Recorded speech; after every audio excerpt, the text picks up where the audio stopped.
Chers amis, bonjour et bienvenue à notre rendez-vous quotidien consacré à la méditation de la parole de Dieu. Aujourd'hui, c'est le 15 janvier 2021. C'est avec joie que je vous retrouve pour ces instants, cette halte spirituelle pour la journée. Installez-vous bien, que l'Esprit Saint nous conduise et nous éclaire.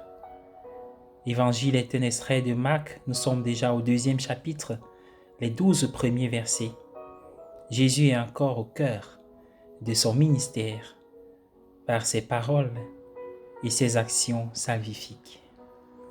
Lorsque certaines personnes écoutent ou lisent le passage que nous venons d'entendre, elles se demandent pourquoi les premiers mots de Jésus adressés à l'homme paralysé ont été « Mon enfant, tes péchés sont pardonnés ».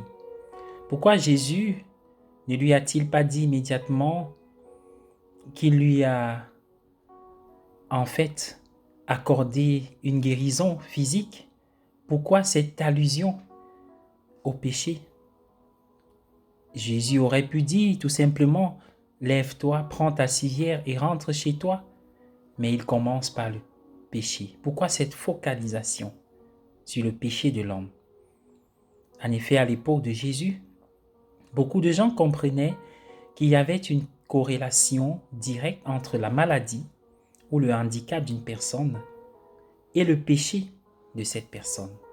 Jésus a rejeté tout lien de ce genre. En une autre occasion, Jésus et ses disciples sont tombés sur un homme aveugle de naissance et ses disciples lui ont demandé « Qui a péché, cet homme ou ses parents ?» Jésus les réprimanda en déclarant « Ni cet homme, ni ses parents n'ont péché. » Peut-être l'homme paralysé dans la lecture de l'évangile d'aujourd'hui avait-il senti que son handicap était dû à un péché dans sa vie et que Dieu le punissait?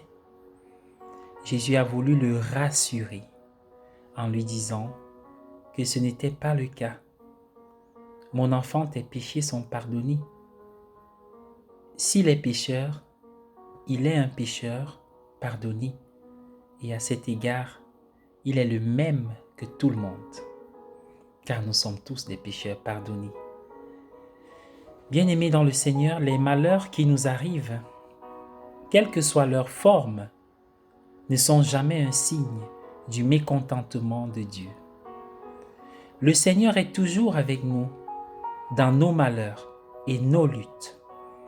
Il nous soutient et nous renforce. Pas vrai? Le Seigneur peut manifester sa présence par la bonté et la bienveillance de ceux qui nous entourent. Et c'est ce qui se passe avec ce paralytique. Les amis, les voisins l'entourent. Ils l'ont porté jusqu'à Jésus. Le Dieu en qui nous croyons est un Dieu de lumière et de vie, qui est toujours à l'œuvre pour nous amener à une vie plus pleine et une plus grande lumière. Bénissons-le et rendons-lui gloire. Amen. Je vous invite à prier avec moi à travers ce petit chant. De qui aurais-je crainte? Le Seigneur est le rempart de ma vie. Devant qui tremblerai-je? J'ai demandé une chose au Seigneur, la seule que je cherche, habiter la maison du Seigneur